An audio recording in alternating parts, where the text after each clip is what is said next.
Warm wishes. Standard 12, Unit 3, Poe. All the world is a stage. From As You Like It.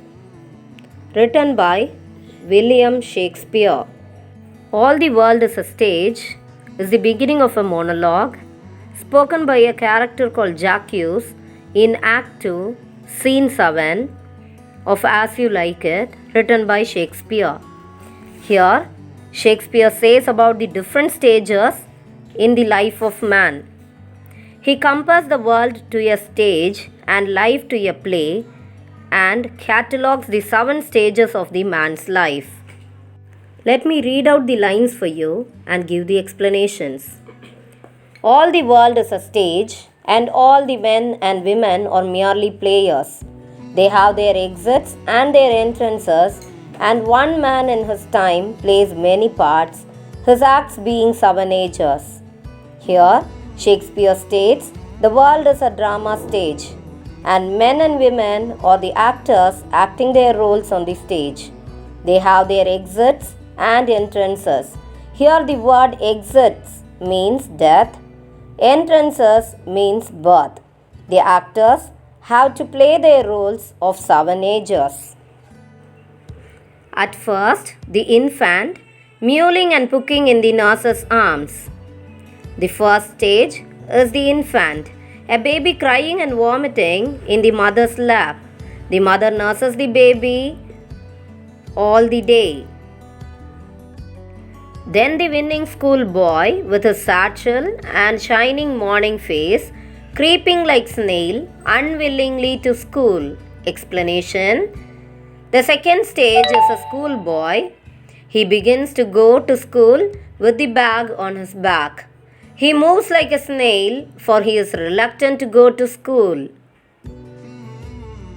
And then the lover, sighing like furnace, with a woeful ballad made to his mistress' eyebrow. Explanation. The third stage is the lover who sings songs about the beauty of the lady love's beautiful eyebrows. He would do anything to please her. Then a soldier, full of strange oaths, and bearded like the pard, jealous in honor, sudden and quick in quarrel, seeking the bubble reputation, even in the cannon's mouth. The explanation is, the fourth stage is a soldier. He says strange oaths. He seeks fame and quick in his quarrel. He is so brave that he even will stand in front of the cannon's mouth. And then the justice, in fair round belly, with good cap on lined, with eyes severe, and beard of formal cut, full of wise sauce and modern instances, and so he plays his part. So from line number 15 to 19, Shakespeare explains, the next stage is a middle-aged man. He is mature and wise, and he becomes a judge with a round belly. His eyes were severe and have a formal cut beard.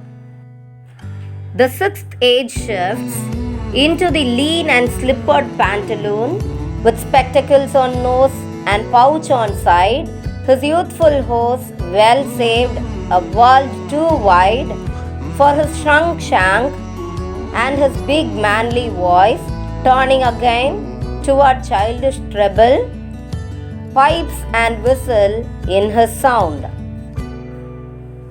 In the sixth stage, the man becomes lean and legs have shrunk, where the pants have gone loose. He wears his spectacles on nose and carries a bag on his side to carry his belongings while going outside. His previous manly voice trembles now. Last scene of all that ends this strange eventful history is second childishness and mere oblivion, sans teeth, sans eyes, sans taste, sans everything. The explanation is, in the last stage, the condition of the man becomes miserable. He has grown very old and weak. He is without teeth, vision, taste, and everything, attaining his second childishness.